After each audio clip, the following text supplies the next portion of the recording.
What qualities does a good leader have? What makes a good leader, and what makes a poor leader? Right. Yes. So, does everyone just want to take a turn and answer that themselves? Yeah, we can do that. All right. That'll work. I'll just pull up the prompt here real fast. Okay. Well, anyone want to go first? Let's see. I'll go first. Okay, go for it. Okay, from my understanding from the reading, what I got was there's a lot of definitions of leadership and what it means to be a leader. And so for me, a positive leader would be someone that is not only leading for themselves, but has the entire group in mind. And the goal is for the group rather than for their individual self. So that would be more of a democratic style of leadership, which I think going through them was one of the best ones. And a negative leader would be more of an authoritative style. And so far, that's what I've got. Rather be a leader than a manager. Yeah. Right. Mm-hmm. So, yeah, I think you made good points about the authoritarian being the, the negative type of leader, the micromanaging and the, always kind of breathing down your neck and stuff like that. Right. So, I mean, I would agree with that. And then, qualities that also make a poor leader are the ones, like you said, who kind of just look out for themselves and don't really take the needs of the group into consideration. Right. Ones who are only out to further their careers or their agenda. Qualities that I think make a good leader, especially a leader who's empathetic, who can lead by example and also understand what it's like to be a subordinate at the same time. So, maybe someone who's had many years of experience as a subordinate, who uses that to their advantage when they become a leader.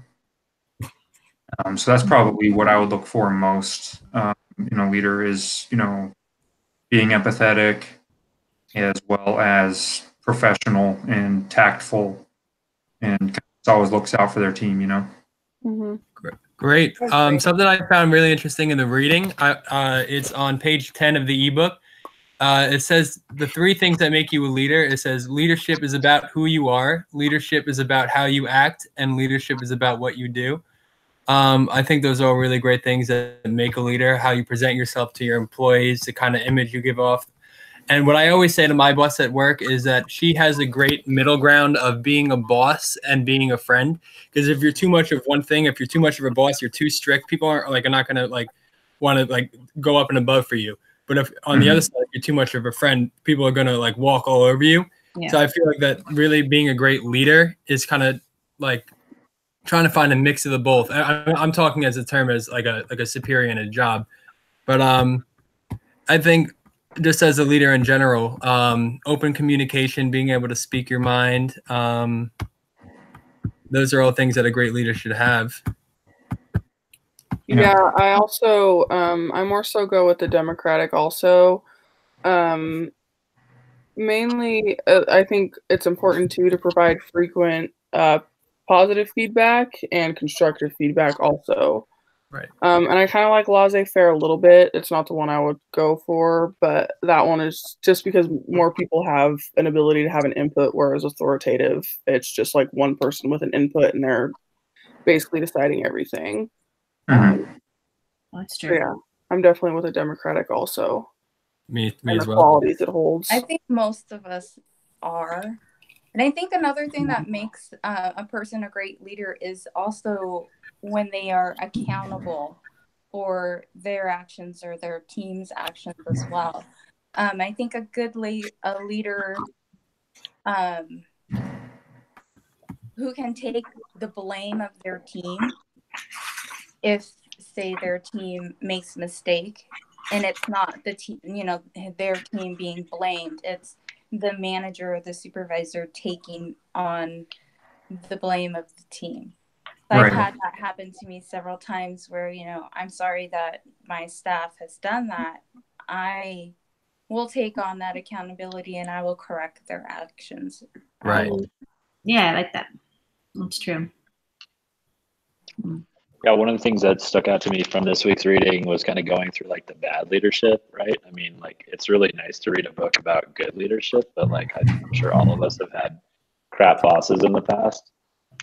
So yeah, kind of reading about like that, like was just good to be reminded of like just like things that like take you down to a path of like maybe even if it's just a cycle where you're not operating as a good leader, but like organizational instability, outside perceptions, the climate of the organization, cultural values, like all those things are just like, I thought were good, like as their reminders for like, as we're looking career wise and groups to be involved with, but then also how to operate as a leader, right? I mean, it's just as much. And actually the second thing that really stuck out to me about this chapter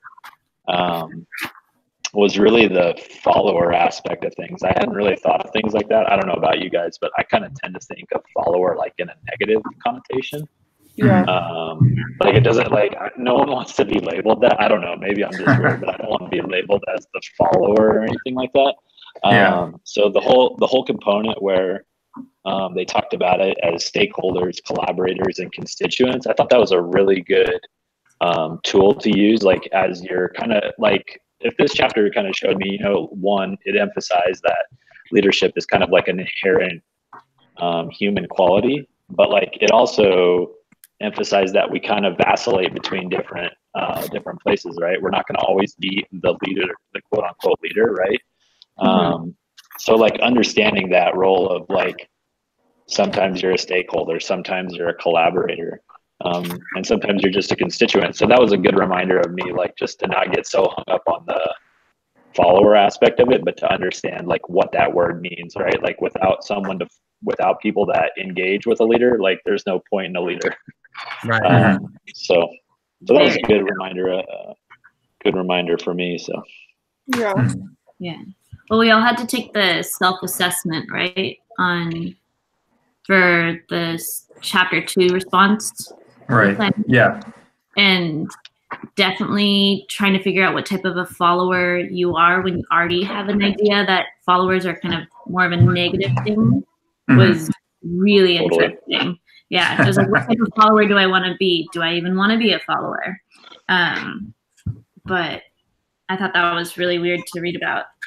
And yeah, I think that's also a big issue with some leaders, today, that they felt that they were above being a follower, throughout their coming up of their ranks or whatever.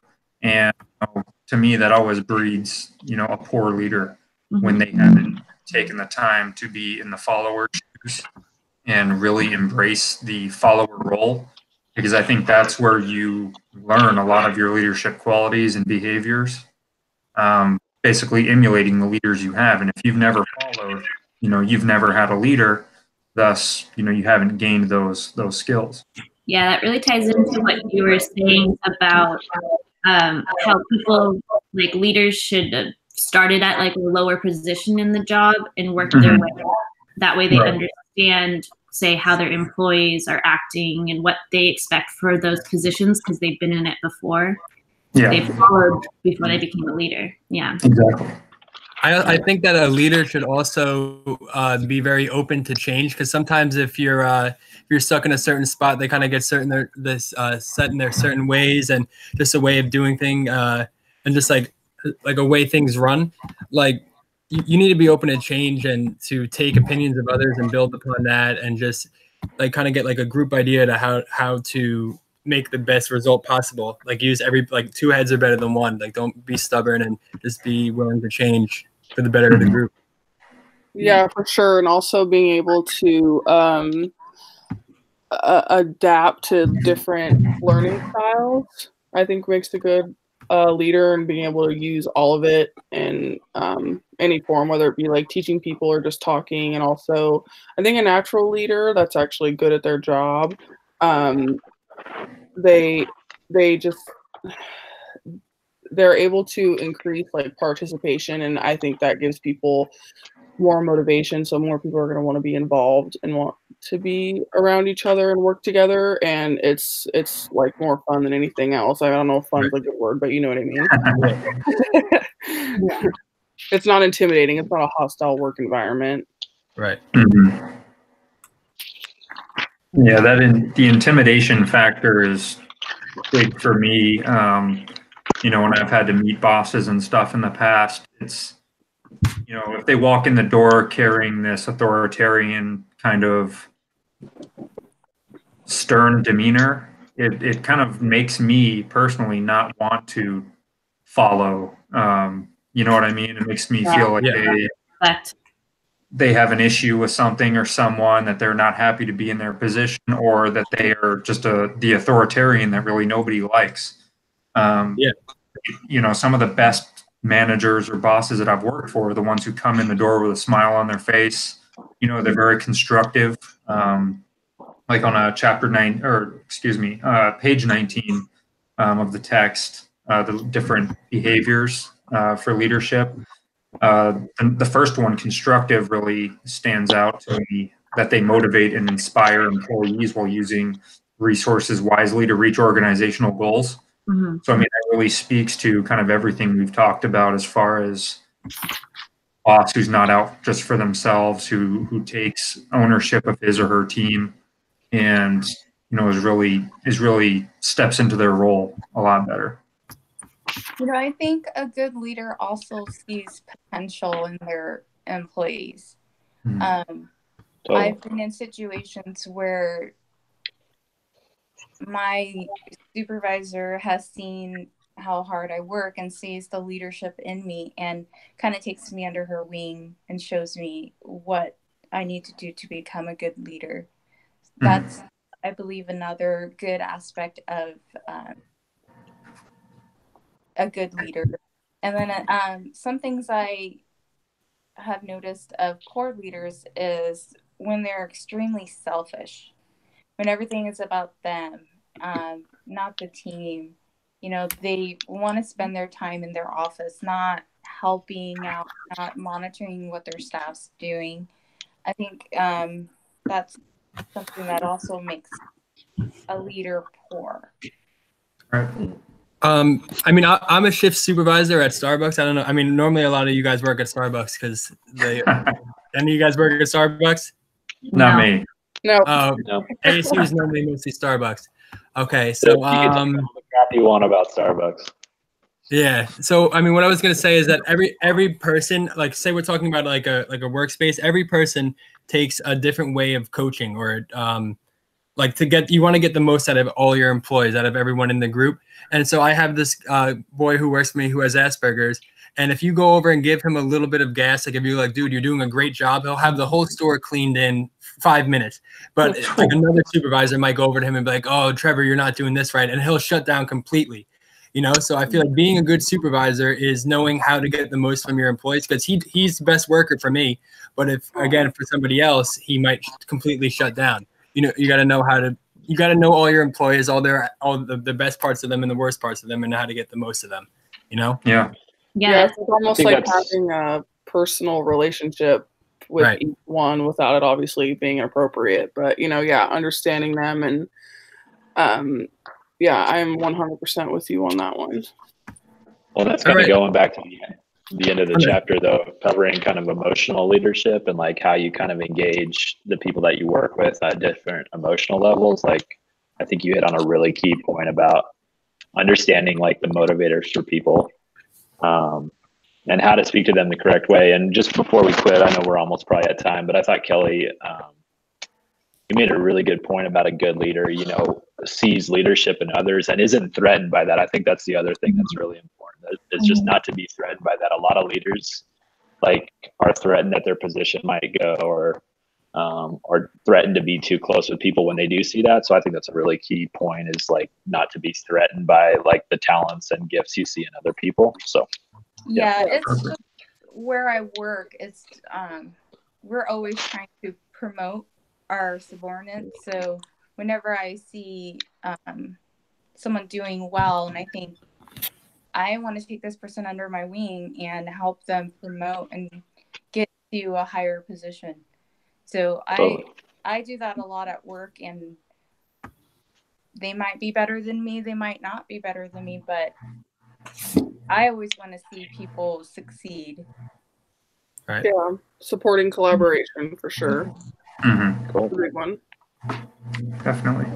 I think that's long enough, guys. I think we might even be over, but you know what? I think this was good, and I will submit this, and I'll let you guys know if I run into any problems, and I'll keep you guys updated in the group. All right? Perfect. Hey, Matt, did you just want to at 2:00 next Sunday just post a link again in we learned from our mistakes. We'll do it differently next week. I'll just do what I did last time, and I'll say this is it. Join here. And that's what we'll do. Okay. That'll be great. Thank So you. so we're gonna guys. from the Good job, discussion. guys. All right. See you later. Bye. Bye. Cool, guys. All right. Bye.